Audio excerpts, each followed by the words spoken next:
Bonjour les enfants, nous commençons le deuxième épisode de Hansel et Gretel. Quand la pleine lune brilla dans le ciel, il prit sa sœur par la main et suivit les petits cailloux blancs. Alors que le jour se levait, ils atteignirent la maison, ils frappèrent à la porte. La femme ouvrit et les vit. Elle dit : « Méchants enfants, pourquoi avez-vous dormi si longtemps dans la forêt ? Nous pensions que vous ne reviendriez jamais. » Leur père, lui, se réjouit, car il avait le cœur lourd de les avoir laissés seuls dans les bois. Peu de temps après, la misère régna de plus belle, et une fois de plus, pendant la nuit, les enfants entendirent ce que la mère disait. « Il ne nous reste plus rien à manger, une demi-miche seulement. Il faut nous débarrasser des enfants. Nous les conduirons encore plus profondément dans la forêt pour qu'ils ne puissent plus retrouver leur chemin. Il n'y a rien d'autre à faire. » Quand les parents furent endormis, Hansel se leva avec l'intention d'aller ramasser de nouveau des cailloux. Mais la femme avait verrouillé la porte et le garçon ne put sortir.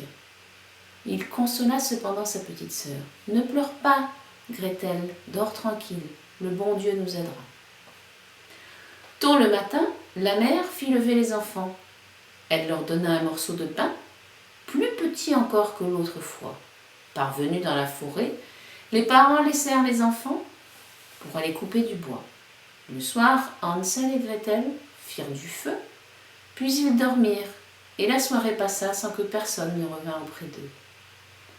Ils s'éveillèrent au milieu de la nuit, et Hansel consola sa petite sœur, disant : « Attends que la lune se lève, Gretel, nous retrouverons le chemin de la maison. » Quand la lune se leva, ils se mirent en route. Mais les deux enfants marchèrent toute la nuit et le jour suivant, sans trouver à sortir de la forêt. Ils mouraient de faim, n'ayant à se mettre sous la dent que quelques baies. Ils étaient si fatigués que leurs jambes ne voulaient plus les porter.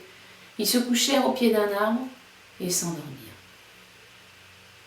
Ils reprirent leur marche, s'enfonçant toujours plus avant dans la forêt. À midi, ils virent un joli oiseau sur une branche, blanc comme neige. Il chantait si bien que les enfants s'arrêtèrent pour l'écouter. Quand il eut fini, il déploya ses ailes et vola devant eux.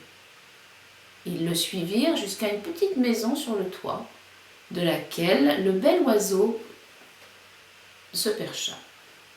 Quand ils s'en approchèrent, ils virent qu'elle était faite de pain et recouverte de gâteaux. Les fenêtres étaient en sucre.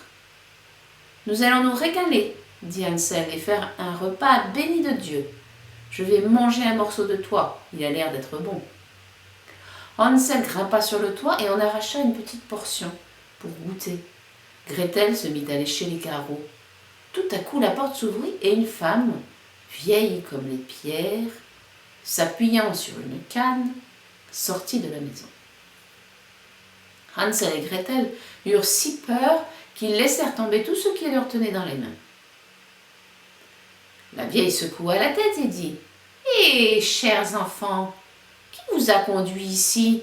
Entrez, venez chez moi, il ne vous sera fait aucun mal. » Fin du deuxième épisode.